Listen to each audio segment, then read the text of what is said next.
listening to Cooper Talk. Welcome to Cooper Talk. I'm your host, Steve Cooper, and remember, I'm only as hip as my guests. I'm going to tell you something, people. I was on Facebook the other day, and it came up in that section of people you may know, and a guy came up named Jim Farrowell. And when I was a freshman in college, me and Jim were inseparable. Okay, we hung out, we drank, we smoked, we chased women. We did what kids did in the 80s when they were in college. Well, I remember he wore this T-shirt that I really dug, and it was from a place in Hoboken called the Clam Broth House. And on Thanksgiving, he brought me back, after the break, he brought me back one of those shirts. Now, Jim left after our freshman year. I haven't seen him since. That was the first time he even popped in my mind, but I still remember that shirt. And the reason I'm bringing that shirt up is because I was a South Jersey kid. Jimmy was a North Jersey kid. And, I don't really know a lot of North Jersey kids. But my guest today is a North Jersey guy, and he's from Bayonne, which is about, I think, 8 to 10 miles from Hoboken. And my guest is Robert Tepper. How you doing, Robert? How's it going, Steven? How you doing, man? I'm doing well. Now, have you been to the Clam Broth House? I'm sorry, you broke up a little there. What was the question? Have you been to the Clam Broth House in Hoboken, or have you heard of it? Yeah. Okay, so here's the deal. As a little kid, this is what your parents did, right? They went in, they got a pot of steamers, probably 2 pots of steamers, a whole thing of butter, right? And you walked in, and there was a couple of pitchers of beer, and the kids, we're little kids from Jersey, we're trying to steal the beer, we're trying to drink the beer. It was such a staple in our family. It was like, because you got to remember, this is like, 55, 60, lower middle class people. We don't have like a lot of money to go out and eat, but we're getting these big pots of steamers. Yes, the Clam Broth House was a staple in my house. I remember it very well. Well, it's funny because I remember that shirt, and as I said, because I'm from Cherry Hill, New Jersey, and I went to Stockton State, which is in South Jersey. You're from Exit 3. I know Cherry Hill. Yeah, Jersey Turnpike. Exactly. I used to work at that turnpike stop. Every kid from my high school used to wash dishes. It was a Marriott, then it was a Bob's Big Boy. But he wore that shirt, and I thought it was the coolest shirt ever because I wasn't really familiar with Hoboken. I wasn't familiar with North Jersey. And then, as you said, you used to go there as a kid. I found out it was like this landmark, and I heard it closed though. Yeah, I don't think it's there. You know what else used to be there is the Gibson Guitar Factory, which was awesome, man. I remember buying a cherry red Gibson there. So Hoboken was like an industrial town, and it was kind of like Bayonne. There was these little towns, like it was right outside the tunnel from New York, right? So you drive right past it, and then as the years went by, it got gentrified. Like in the 90s, they started to make it like people who worked in New York were starting to move to Hoboken. There were some good 90s rock clubs there. My son Max used to go stand online there. I think it's Central Avenue. I'm not positive. But there were some great bands. You saw Dinosaur Jr. I mean, Hoboken's always managed to hang in there with something. It's I guess it's cool. It's really like, don't blink, you'll miss it. I mean, it's right there. Now, growing up in New Jersey, what was some of the music you listened to as a kid? Because you're 10 years older than me, so I mean, I grew up and we listened to Springsteen, Southside Johnny, but you're pretty much, you were around with them. But what was the music you were listening to as a kid? Well, look, I mean, how blessed was I? I came up in the golden age of rock and roll. There was no rap, there was no rap stations. There was no R&B stations. You put on FM stations, they played R&B. They played everything. They played the Supremes. They played the Four Tops. They played the Beatles. They played the Stones. They played Hendrix. They played 10 years after. I mean, I couldn't tell you how fortunate I was. I mean, I'm trying to express how lucky I was to come up with all that great music with no boundaries. I don't know if that makes any sense at all, but it was wide open, and we loved it. Plus, the pop music of those days was phenomenal. I mean, you'd have WMCA, Scott Muni. This is Scott Muni in New York. This is WMCA, and he'd be playing like, Dave Clark 5 and, Supremes, and I don't know, there was no bad music. It was all great, except for maybe some of the really, really cheesy stuff like the Pat Boone stuff and all that kind of stuff nobody listened to. But, you know, we were pretty fortunate how we got such great stuff, you know. Now, when did you start? When did you start playing music? When did you sit there and pick up a guitar? I mean, there's a picture on your website of your very young kid with a guitar. I'm sure you weren't. You might have been playing it then. But when did you start playing? Well, I lived. You know, we lived on 13th Street in Bayonne, and I had a basement, you know, with a piano in it. So rehearsals were always at my house, right? And it was. The word garage band didn't come from nowhere. We'd open up the garage after we learned a couple of tunes, and my sister would bring some of her friends down, and, you know, we'd be playing.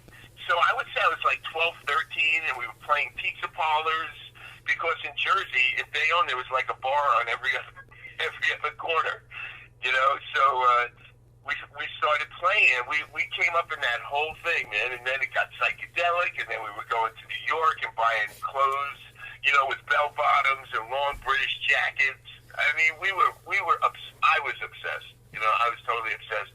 And it started like 12, 13.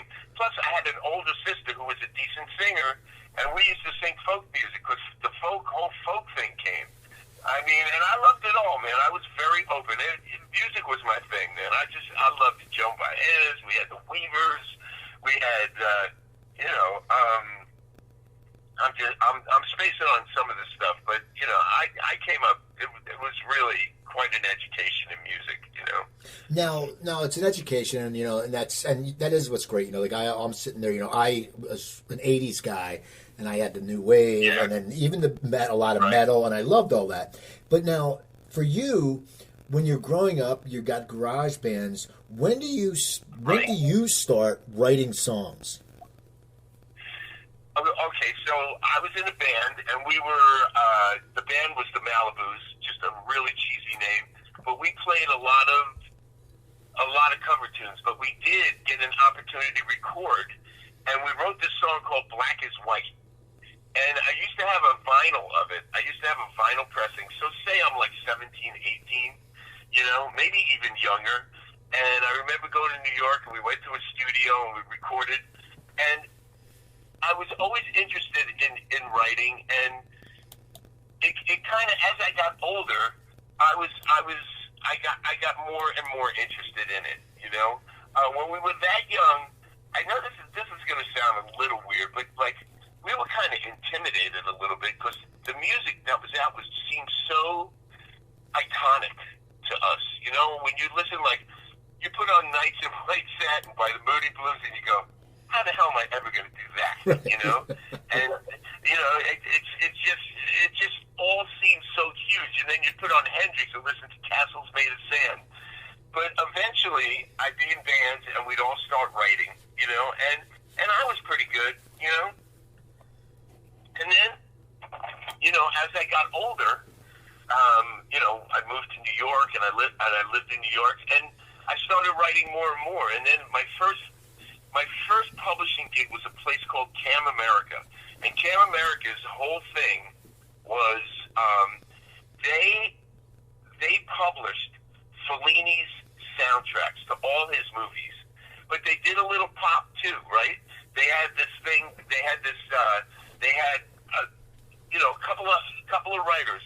And me and this writer, we were writing, and that was my first cut. My first cut was a song called This Is Love for Paul Anka. And it made the charts. I mean, I was like very fortunate. The first song that I got cut by somebody actually became a hit. I think it went like top 50. And you know, Paul Anka was if we're going way back, I know your fans probably don't remember Paul Anka, but you do. I don't know if even you do, you know. And but that was my first, you know, foray into writing, and from there I just kept going. And then I wrote with Benny, and then we wrote Into the Night, and when I wrote Might Have Been Love and a bunch of stuff on his record. And then it was starting to get serious. You know, we were doing albums, and you had to come up with songs, and we did stuff. And I remember, and I could keep going. Stop me if you got a question, because I could just keep going. So I'm working with Benny, and, you know, we had a big hit with Into the Night, and, you know, it got pretty crazy. You know, it got pretty nuts with him. And I said, if I'm gonna be killing myself with this rock and roll lifestyle. I'm going to do it for myself. And I remember I was living on 94th Street between Lex and 3rd in New York with my family, and I pretty much locked the door and started writing. I just started writing, man. Writing as much as I could. And that became the first Robert Tepper record with No Easy, and I wrote No Easy and all that stuff. Well, now how did... That's kind of... Now, how did you end up writing a Paul Anka song? Was it because you as you said, you were, it was like a staff writing job? But did you, I mean, how did you... We were kind of staff writers. I was writing with this girl, Madeline Sunshine, who years later, not that many years ago, we wrote a musical together that was on in L.A. here. But originally, we had met each other, and we started writing. And we were writing and writing. We met this woman, Faye Rosen, who was working up at Cam America. And she really liked us, and she got the song to Paul Anka. That's how that happened. And he loved it. And I remember, he was kind of an old school guy. He brought us out. I don't know. We were in Long Island at some gig of his, and went up to his hotel room and said hi to Paul. Look, it was all overwhelming at the time. We were pretty young. I don't know. We were like mid-20s, maybe. Maybe a little later. Now, how did you meet Benny? Benny. So here's the story of how I met Benny. Do you remember Neil Bogart and Casablanca Records? Does that ring a bell to you Yes. at all? Yeah. Okay. Neil Bogart was like one of the first people, at least in my consciousness, who had started an independent label, right, called Casablanca. And he had Benny, and I believe he had, he had a couple of artists. You got to look it up. I was going to say Blonde, like early Blondie, and he had a bunch of acts. I'm not swearing to God on the Blondie thing, but he had a bunch of acts. And it was called Casablanca. There was this other label he had called Private Stock.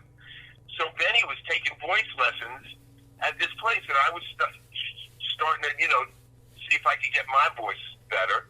And all of a sudden, Neil Bogart walks in, and this guy with a fur coat and in the dead of winter in New York walks in and says, "Hey, man." And I said, "Who's this guy?" And the teacher says, who I can't remember his name, sorry. He said, "You ought to know this guy. You ought to meet this guy. His name's Benny Mardones. He's going to be doing an album called Thank God for Girls." And for the heavens must have opened up because I had not done anything. Man, I had this Paul Anka song, okay? That's all I had done. I hadn't done anything in a rock vein, and we got together. We wrote Might Have Been Love. We wrote Too Young. We wrote Into the Night. And, the rest was rock and roll history, man. It came together. But I met Benny through Neil Bogart. Now, when you sat there and you said, you had to start writing for yourself and doing this rock and roll thing, how did you go about that, and how did you get your first record deal? Because as you said, you had writing credentials, but no one really knew who you were. So what was your path to getting that first record deal? Okay, so here we are. We finished the Mardones. I finished the Into the Night run. Benny's at the point of self-destructing. I go off on my own. Okay, I literally go back to New York to 94th Street and start writing. For myself. I said it. I want to see if I can do this, man. It was like something I wanted to prove for myself. So I sit down in my apartment. I wrote a bunch of things. I got this guy, I think Bruce Garfield, was from Capitol Records, put me in an Electric Ladyland, and I cut about 5 demos. And the 5 demos at the time, I think I redid a Beatles song, I'm Looking Through You. I did a rock version. I think Soul Survivor was in there, and there was like 3 or 4 songs, and that was my tape, okay? I got a manager. I got this girl, Vicky Gervais, who later went on to be a big A&R person up in Atlantic, and Vicky was like kind of shopping me around, and it was going okay. And, I had met John Colodner. I had done the Ritz. I had a band that did Trax. I don't know if you remember Trax. Trax was like this really small club that everybody played in New York, okay? And Bellucci was down there, and all these, Desmond Child was down there.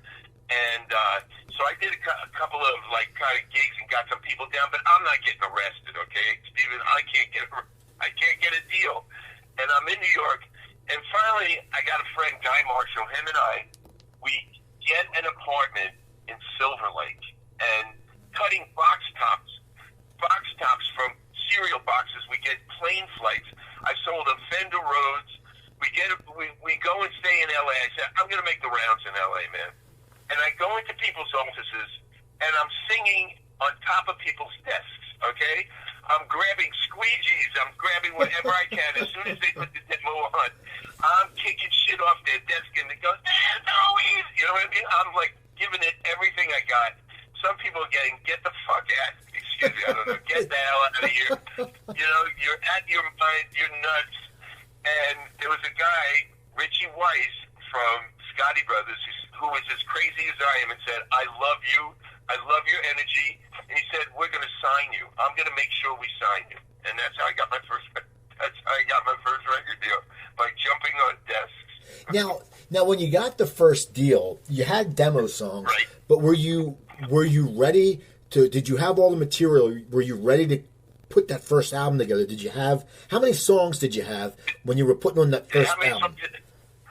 I would say, look, I only had 9 songs on my first record, which wasn't horrible for back then, right? We kind of ran out of time. The 10th song was going to be a song called La Belle Age, which wound up being on Pat Benatar's record, right? Because I kept writing, and you know, the process was a little hard. I had, if that's what you call lovin', I didn't put the Beatles song on my record. I had written the rest. They were written on keyboards. I had most of it, you know. But again, it was only 9 songs, and we still hadn't have a producer. We had to find Joe Ciccarelli yet, who was going to produce my first record, which is a great story because Joe came to. There was like this music event in New York City, and Vicky and I, my manager at the time, we went to the event. She met Joe and said, hey, you know, and Joe had been working with like Oingo Boingo. He was a little more alty, you know what I mean? He was doing like kind of like more of the different 80s stuff. He had worked with Frank Zappa and a bunch of people, but Joe and I hit it off immediately, man. And, you know, he produced my first record. So, yeah, I had enough to get it through. Would I have rather had more on there?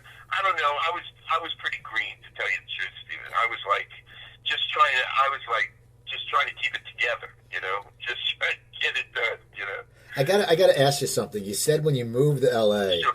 You lived in Silver Lake. What was Silver Lake then? Because people, just so you know, Silver Lake is like the hipster capital of the world now. What was Silver Lake when you moved there? I used to get up every day and you know, I try to like do something. I'd walk around the reservoir up there. It was nothing like it was like now. Okay, it was like, I mean, it was apartments, like 70s looking apartments, hippies, people, you know, gays, straights, everything, man. It was like it was free, you know. And I remember we had this cool little apartment, and the guy was great, and he was like all over the place. He was a nut. But Silver Lake was not what it is today. People, the hipster capital of the world is right. But my oldest son lives down there right now.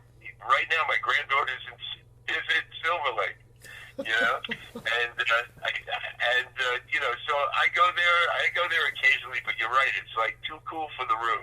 It's almost painful. I know, it's crazy. Philadelphia's become like that too. Like places, because I moved away for so long, and the places now I'm like, wait a second, Fishtown's hip. I said no one even wanted to go into Fishtown before. Yeah, they don't realize what it was before. It's like people lived there because they didn't have any money, right? People went to Silver Lake because it was kind of arty, and it was kind of like, you know, you get these big old 70s apartments, like with, I mean, ceilings like 12-foot, 14-foot ceilings, you know, old Spanish style. And, you know, what would that run you now? About $4 or $5 a month? You know, it would be crazy. You know. Now the album comes out, and how's it doing? What's the word on the street about it? What were the reviews like? All right, so here's what happened. So I'm with the Scotty Brothers, okay? Now, the Scotty Brothers, did you ever read Hitman? Is a book called Hitman? No. It's a book about music, the history of music promotion. And the Scotti brothers are kind of, they're kind of the boys, I didn't know this, but they get your records played. They were responsible for a lot of records being played by Foreigner and by AC. They broke a lot of bands, okay? But they were like Goombas, man. It was which I was used to because I was from Bayonne, New Jersey. I played in all their clubs, right? So they kind of say, hey, Robert, we love you, Robert. You're so good. So they had this meeting with Sylvester Stallone, okay? And I got to tell you, if this didn't happen, I would think that my album, first of all, you wouldn't even be talking to me right now because no one would have given a fuck, okay? Because the Scotti brothers were a satellite of CBS. They were distributed by CBS, but if you looked at the chain of the way records were promoted in that day, they were not a big priority back then, okay? They would get in line. Now, I had a decent relationship with the people up there. I mean, the guys who ran MTV and some of the guys who were, who were big, way up on the label. So somehow the Scotti brothers have this meeting with Stallone, unbeknownst to me. They play him some of my stuff, and he sees something, man. He goes, unbelievable. I want to use this song in my new movie. And I'm like, okay, we could do this. So they say to me, all right, Robert, I'm like, so I finished the record with Joe, right? And we got like unbelievable people on the record, man. We got Timmy Landers on bass. We got Dan Huff, who's now a huge producer in Nashville, playing guitar. Dan, I'm probably the first record that Dan played on in L.A., okay, when he came from Nashville. I got Myron Grumbacher from the Pat Benatar Band. The record sounds fucking great. But does the Scotti brothers really know what to do with it? I don't know. Stallone knows what to do with it. He puts it in a movie called Rocky IV, and I get invited to Westwood, to the theater, to the opening with Grace Jones and all these stars, man, Rob Lowe and Sal Mineo and all these. Now, Sal Mineo is probably dead. Tony Curtis. I always go get those two guys mixed up. And the movie comes out, and I'm sitting there, and I go, holy fuck, did everybody see what I just saw? This is going to be a huge song, man. It was like magic had come off the screen. I mean, he took this song down to the fade, right? Now, you got to remember, MTV was coming along at this time. Stallone basically did a rock video to this song, right? I mean, with all the footage and the way it was cut, it was amazing, right? But there was one drawback, Steven. You know what that drawback was? What? You can't release your album, Robert, until all the singles on Rocky IV are released. Okay. I had the time of my life, right? That was one.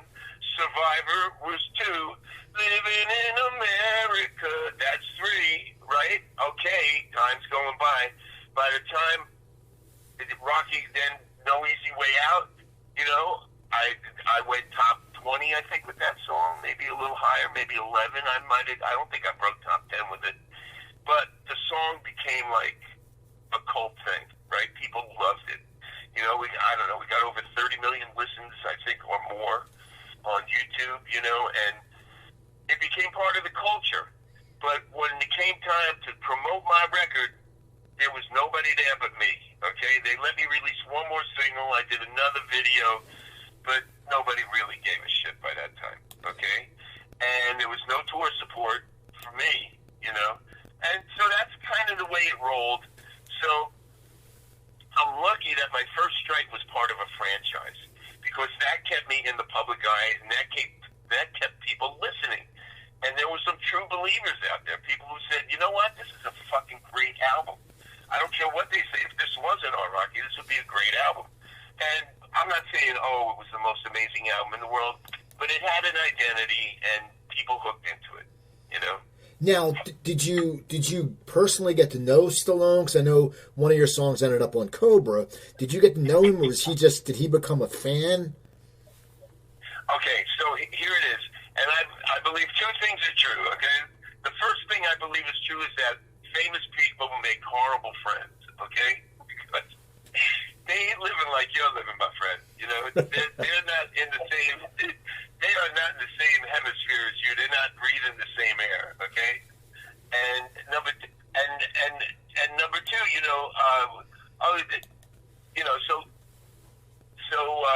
know, movie stars make horrible friends, and I forgot what the second thing that was true is. I'm spacing, but I will remember. Okay, so I'm hanging out at a place called Columbus.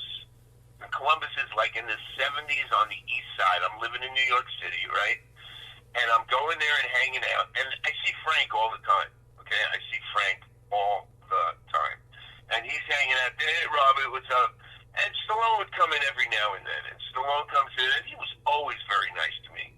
Always very nice to me. I mean, the night of the opening, I sat at his table, man, with Rob Lowe and his wife at the time, whoever she was, and it was me and my girlfriend, and, you know, and like I said, there was, like, a lot of famous people there, and, you know, he kept pointing me, saying, you're next, man. You are going to be the next huge thing. And I'm like, oh, okay.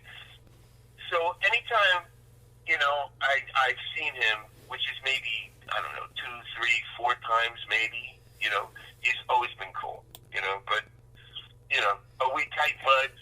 I don't think so.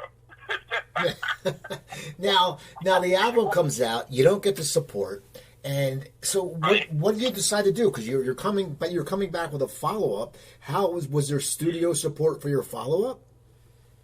Well, not really. I did Modern Madness, which was kind of very disjointed record. You know, I mean, the fans love it. To me, it wasn't my greatest effort. You know, Scotty Brothers is reluctant for me to make the record I want to make. They don't want Joe to produce it. You know, and they want me to get another producer. I didn't want to get another producer. They're playing me some songs and stuff.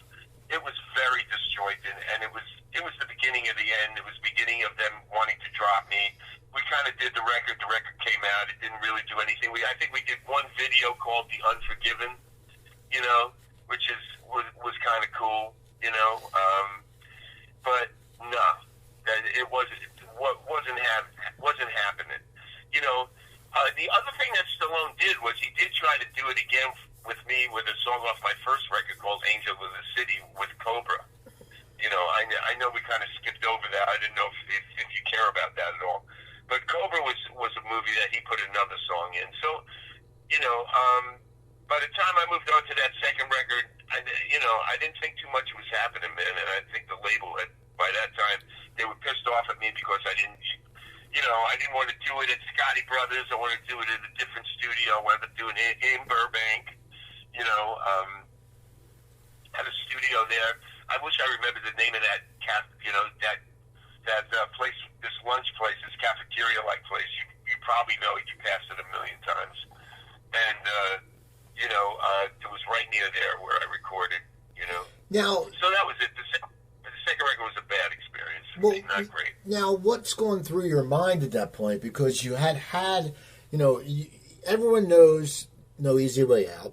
It goes up the charts. Right. You don't get the support. Are you pissed off at the industry, or are you saying I'm going to persevere? Or are you pulling that New Jersey out of you? You know, Jersey strong, or what's going on through your head? You know, I wouldn't say I was Jersey strong at the time, because you got to remember the 90s are coming, and the whole musical wave is about to change radically. Right? You're about to, you know. The Pearl Jams and the Nirvanas are about to come in the 90s, right? And people aren't caring about, you know, AOR rock and roll that much at that time. And it's kind of going to be very forgotten and pushed into its own separate corner. So, you know, I was Jersey tough in the fact that I never stopped doing music, man. I mean, I never stopped doing music. You know, I kept writing. I kept singing. I produced. I learned about engineering and how to make records, and I kept doing. You know, I still had a passion for it. You know, but did I get back to where I was? You know, originally, no. So it did not happen. So what do you do after March Madness? What do you, as in your career path, do? Because it has to be frustrating, but you know you have talent because you had a record deal. So here's the thing that happens. Okay, so I'm hanging out, besides all the personal stuff, there's a ton of personal shit that I personally don't want to get into. I'm now living upstate in upstate New York, and I get a phone call from a guy. I don't know if you remember, in the early 90s, the bands were being put together like Foreigner and, I don't know, yeah, I think Foreigner, maybe not, but Bad Company had a new singer, and they were kind of taking bands that had like a name and putting them out there. So some guy comes up to me, and he's hunting me down, and he goes, "Hey, man, I'm in L.A. I want to put Iron Butterfly together, and we want you to be the lead singer." I said, "Really?" I said, "That's very interesting. I'm having troubles in my second marriage, looking for any excuse to get out of town." So I come back to L.A. and we start working on an album, which later wound up to be the MTM album, which was kind of released. But it wound up being a Robert Tepper album because it was not well managed. The guy who was raising the money was a nightmare. We had a bunch of those guys playing on the stuff. It came out pretty good. We got some good songs, but, that album came out, and it was actually pretty cool. But again, the musical vibe of that time was not what I was doing, if you know what I mean. It was about to change radically. How did it change radically? Okay, so now, I had older boys. I had three kids at this time. I'm listening to what they're listening to, and to this day, I still have kids, and I'm always listening to their music, man. So what's happening is Pearl Jam. What's happening is the whole Nirvana thing. What's happening is Seattle. What's happening is all that kind of rock and roll, and it's good, man. It's not shit. It's excellent, And then there's Dinosaur Jr., there's Jawbox, there's all these alternative kind of bands coming out, and that's where rock and roll is going now. And AOR rock becomes more of a footnote. Maybe AC/DC releases something that's doing well. Maybe Def Leppard came out with something at that point, maybe, Toto was still around a little bit when my kids were younger, but by this point that we're talking about, those bands are definitely feeling the pinch of what's about to happen. So, what do you do? I know you came out with an album in 96? Right. So what I do is I make that record, right? That kind of implodes. And then what happens is I decide I'm going to start learning how to engineer. I want to make records, okay? I want to put the microphones up. I want to be the one. I don't want to sit in places for hours and not get what I want, okay? So I start building a studio. I start putting a studio in my house with a board, and I start producing people. One of the guys I produce is, Freebo, this guy, he worked with, he was a bass player for Bonnie Raitt, and I start doing some co-writes with him, and I'm co-producing and engineering and mixing, all right? And that's what I started to do. I started to work behind the scenes, as someone who, this is how you do this, and people are coming to me. I can't say anybody like really famous, but I was always working on something, and I got a couple of songs in some TV shows out here, and a couple of movie cuts. I had something on, what was it? Oh my gosh, I'm spacing on it now. But just, I'm not killing it, but I'm making money as an engineer. You know what I mean? People are hiring me, to do this, do that, help them arrange. I'm a singer, so I can help you sing your songs. I know how to produce singers. I know how that works, So I wasn't sitting still, and I'm always writing. Now, I know you went to Europe and started doing shows, and I guess that's where you met Pablo Padilla. How did that happen? Here's what happened. Okay, so I put out this new life story, right? Because all these songs I have, and I'm working with all these singer-songwriters, and I'm working with some really good musicians, man. Some people who are really good, and I'm still singing. I said, you know what? I got like a bunch of songs around, so I start doing this record called, and start putting this collection of songs. I mean, I played everything on that record except I think Mark Goldenberg wrote one song with me, Jackson Brown's guitar player, and that was on New Life Story. But New Life Story was about me getting back out as an artist and releasing some new music. And then, so I released New Life Story, and this guy Indigo Balboa hears about this in Spain and starts asking me if I want to do shows in Madrid and Cartagena. And I go, that would be awesome. So they bring me over to Europe. I do a show there. I do another show over there. They bring me over to a festival in England. I do a show there, and people are starting to talk about me a little bit on Facebook and Twitter and all these things, and I'm starting to realize that I still have somewhat of a decent following. I don't know if this is going to make any sense to you, but I didn't actually know if anybody gave a shit about me as an artist, and there was still a lot of people who were like, wow, Robert, we love this, man. We love that you're back. We love that you're doing this. When are you going to do an album that's like kind of rocking? When are you going to go back to the big guitars again? And I'm like, all right, we'll see. So now, flash forward, you're after Europe. 2015, you do Ain't No Rules. Right.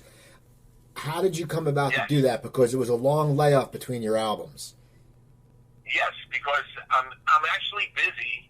I'm actually busy producing and writing and engineering. In those years with different people. I built a new studio at my house in LA. And I had it like right now. I have it right behind my house. And again, there's a long layoff, and I'm like, it's kind of weird. It's like I'm helping other people, and I'm like not thinking about myself in a big way, as an artist. I'm just not, I'm saying, oh man, you're in your 60s. Who's going to give a shit? But when I was over doing the New Life Story record, right, and doing shows, so then I start doing, they start having the whiskey once every couple of months, and there seems to be a clamor kind of for me, and I'm putting together another acoustic record, like Ain't No Rules. I put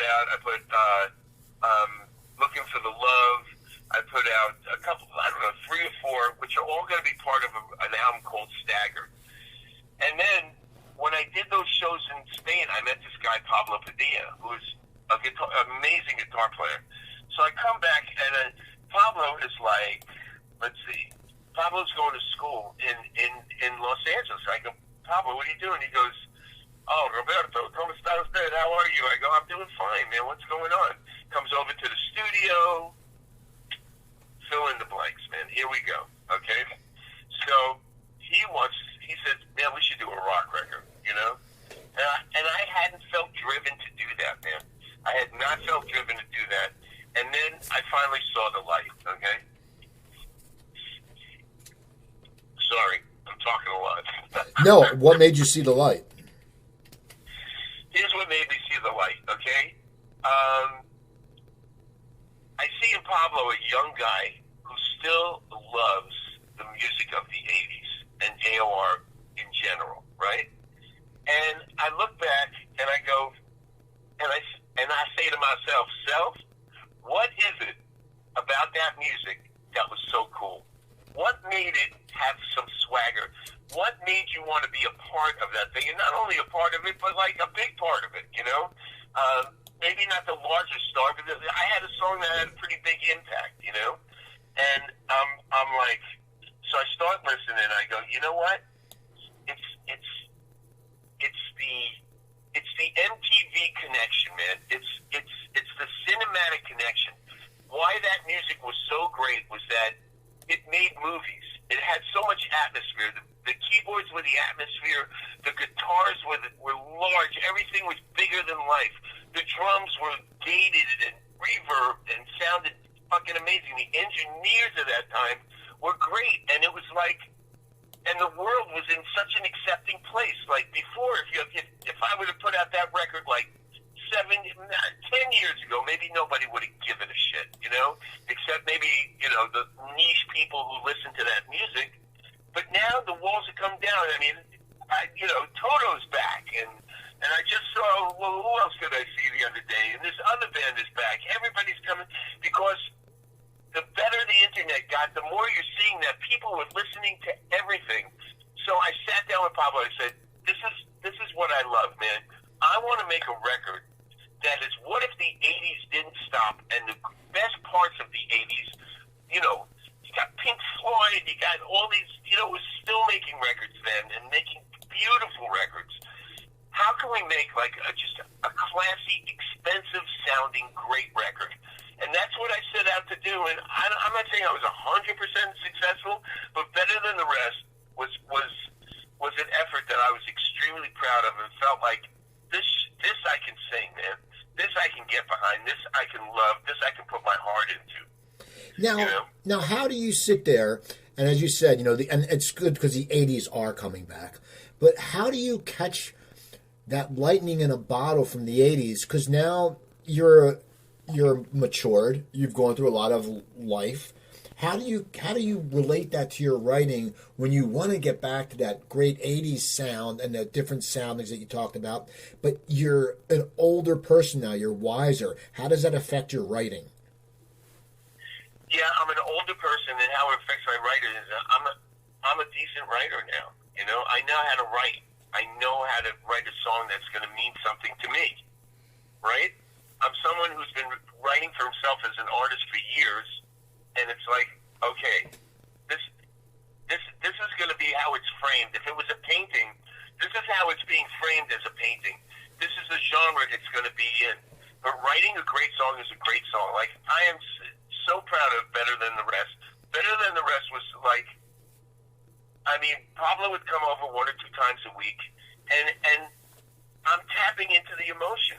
I'm tapping into the music. Pablo's coming up with great stuff.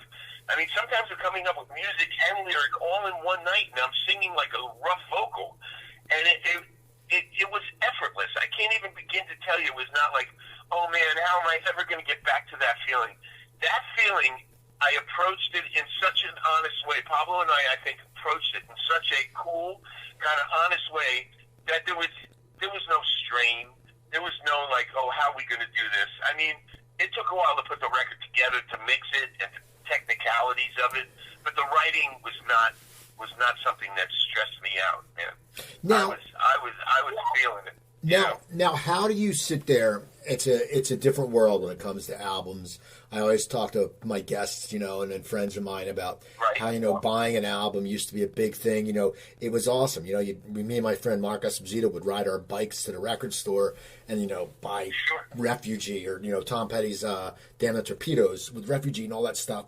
And it was a whole process. Now, though, albums aren't, I mean, kids are buying old vinyl now, but albums, people aren't into albums as much because you can buy just one song. Like, you know, when we were younger, if you bought an album and 2 songs were good and the rest sucked, you were pissed off. You don't need to do that now. So how did you sit there and attack that there is a short attention span? People don't want to listen to a whole album anymore. Did you hopefully depend on your older crowd, or did you say maybe things will change when people, you know, because the 80s are coming back? I basically thought that I wanted to make a contemporary 80s album that would be the concept of when we came up, you know, maybe you a little later than me, but you didn't just listen to one song. You didn't just put on Justin Bieber's single and then wait for the next one to be released, you know, with you know, and have 16 songs. You had 10, 11 songs on a record. You listened to the whole record. You digested the whole thing. Now, besides the fact that the AOR world that I live that is embracing this record in a very huge way is like, day want a CD. They want to hold on to something. I don't have any vinyl for them yet. Maybe I will at some point. But they want to hold on to a CD. They want to touch something. But when I was making it, I can't. I was more into the old mindset of this is a total album. This is a work. Okay, you're gonna love the first song. You're gonna love the last song. I'm taking you somewhere. I'm not just. If you're not along for the ride, I don't care. Okay, I don't give a fuck about you then. Okay, don't be along for the ride. I'm not worried about you because I didn't worry if the songs were 4 minutes and 20 seconds or 4 minutes and 30 seconds. I wasn't worried about length of tunes, how many solos, how the arrangement was I didn't worry about that stuff. I wanted to make the most honest record I could possibly make. And I think we kind of did pretty good, man. I feel like we did pretty good, you know? Now, as you're writing the songs and you're starting to record them, in your mind, do you have, because there's 11 songs on it, do you have an idea as you're starting out where that song is going to fall in the album? Because some are harder, man. Some are soft, some are a little softer, some are harder. Do you sit there as you're writing them saying, okay, you know what, this is going to be a kick-ass number 5 song, or this might be a great at number 2? Do you know that as you're writing them? I didn't think about that till the end, but as I think stuff like that happens.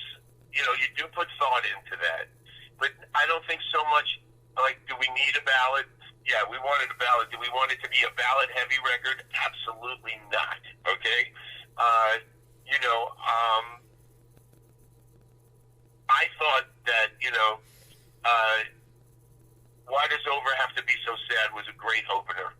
It just rang out to me as an opener. Did I think that as I was writing it? Absolutely not.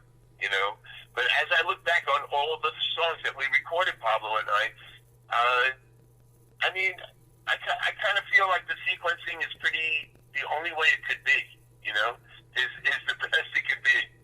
It really is. But I wouldn't say that was part of the writing concept of it. Now, the album's Better Than the Rest. That's the number 2 song on the album. How did that become the title track? Okay, Better Than the Rest is deserved because it earned it. Okay, remember that? Why? When listen, how did they get there? They earned it. Better Than the Rest, we had done like 5 kind of demos, right? And Better Than the Rest, it was maybe a little better than the demo. Okay, all the parts were there. I did kind of a good rough mix, and Pablo's playing it for people, and people going, "It's a fucking great song, Pablo. Are you going to release this? Is it going to go?" And Pablo and I are just writing and kind of doing the record. And then we go, okay, should we take it should we drop kick this song out of the studio and see what happens? So we went to a label in Italy called Frontier. Frontier listened, not interested. Thanks very much. Not interested. Don't care. Now at this point, Pablo and I don't care. This record's coming out either way. When we're done with this record's being either self-released or if we can get help, that's great. And so AOR Heaven, who I met through my friend in Spain, Indigo Balboa, said there's a guy George is up at AOR Heaven. He had what's his name, Jean Beauvoir. He had a bunch. It was another good label that released a lot of rock and roll. Okay, Frontier had a lot of acts, man. Frontier is a little factory-like in the sense that they let you do a record. They have a little more here to say about the kind of record you're going to do. You kind of do shows the way they put them together. They kind of control your merchandise. You're getting the idea. It's like there's a lot of control. George was very cool, man. George said to me, "You know what? I love Better Than the Rest. This is a fucking great. I really like it. Keep going. I want to release this." And we were like, "Holy shit! I just got a record deal at 69 years old," and I'm like, "That's crazy." Okay, that's pretty nuts. So, what else could I call this record? Plus, I think Better Than the Rest is like, what do you hear all the young kids? "Oh man, we dropped the gold, man. We got all the money. We're the richest motherfuckers in the world. You know, we're the best. We're unbelievable. Well, the song's not actually about being the best, but it kind of, and something it would piss the most people off. So that's why I called it. Now, how did you pick your last song? Because it's always, that's always a thing. The last song is always on the album that when you hear the last song, that's a great song. You don't want the album to end, so you start the album over. If the last song sucks, you're like, thank God. It's like a movie. If the ending sucks, you're like, thank God this crap is over. How did you pick the last song, and did you sit there and say, this is going to keep people digging the song? Well, I want. It's probably the longest song on the album, right? And I thought that it has a symphonic element to it. And again, with 80s music, there is a symphonic element to 80s music. It has a bigness. The drum sounds, the strings, even when strings come in, and I was thinking, I influenced like Pink Floyd or any of the bands where. We got the themes going through it, and it felt more like a large work that I don't know. I would love to perform with an orchestra one day, and I said, let's just put the kitchen sink in that thing, and I said, let that be the last song there. Let that be the song that kind of takes people on this odyssey, this journey from the beginning of. I mean, it's a love song, and you know just how you feel. The lyric is like, all these days and all my life, this is like, here I am, man, I'm 69, I am still a passionate singer. I am still someone who feels like, what do we all want? We want to be relevant. We want people to listen to what we're doing as artists. We want people to connect in some kind of fucking way. And I felt that song was like, all these days and all my life, just how you feel. It's like, know that there is a sincerity to this. And maybe you'll buy in, maybe you won't. But you know what? I feel good about it. And I feel like it's honest. If nothing else, I'm proud that it's out there. Now, as it's an album, and we all grow up with the album artwork. How do you go about picking a cover? How did you it's you, of course, you don't have that 80s hair. Do you miss that big 80s hair? Right. Well, I shot it twice. I had like some of the more emotional shots, which are good. You look at the back, there's one with me. I thought the one with the rap song was kind of like a shout out to the Rocky Four people. And then there's some with me holding a guitar and, very emotional. But I figured people hadn't seen me in a really long time. I just wanted like a really good shot of me, man. And Innes, this photographer I know in LA here, I said, just give me a great give me a wisdom shot. I want people to look at me and say, look at him, man. He's he's okay. He's more than okay. Look at him. He's doing great, And that's what that shot was about. That's how we came up with that, Now, and you missed the question about the hair. Do you miss that 80s hair? Because you had the real long hair. Do you miss that hairstyle? Like, that was the thing? No, you know what? Don't, Steven, because when you hit about 55, 60, and you got that long hair, you look fucking homeless, okay? I don't. You just get that look like, oh, man, what are you holding on to? I can't think of, maybe Jeff Bridges can pull it off, but that's about it, Now, And, I was going to say, and you're right, because I always joke. I always sit there and say, when people are over 50, if they have a ponytail, they better be, a magician or working at like a video store, but there's no more video stars. Exactly. So now, what's the future for you? You got this album done. Now, are you going to tour, or what's going on? Okay, so we're 2.5 months, maybe September 27th, October 27th, November 20th. We're not even 2 months in, okay? And I can't tell you. I don't know if you looked at any of the reviews. People are fucking loving this record. I am leaving for Germany next Wednesday to do the Heat Festival, and that is going to be like the culmination of this whole thing. Part of my record deal was like, we want you to be at the Heat Festival, and we want you to debut the record there. So all that's going to happen, okay?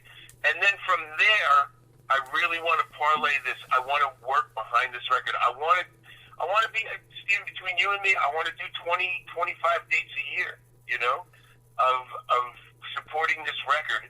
And then, you know, I mean, I got a ton of people on Facebook and, you know, just freaking out about this record, man.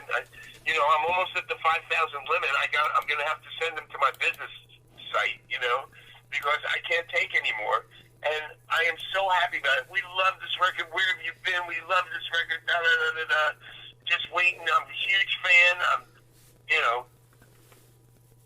hopefully we get to do another one. I think we will. You know, I think we will. This album's going to do something. There's something about it. There's something in there that I think is going to take me to another level with this. You know, I'm not saying it's going to be like, you know, going to be the fucking Beatles, but I think something good's going to happen with this. I really do. And I think it will, and it's good. And you're older now. You have the wisdom. What do you, though, now when you look back, what do you miss most about the 80s?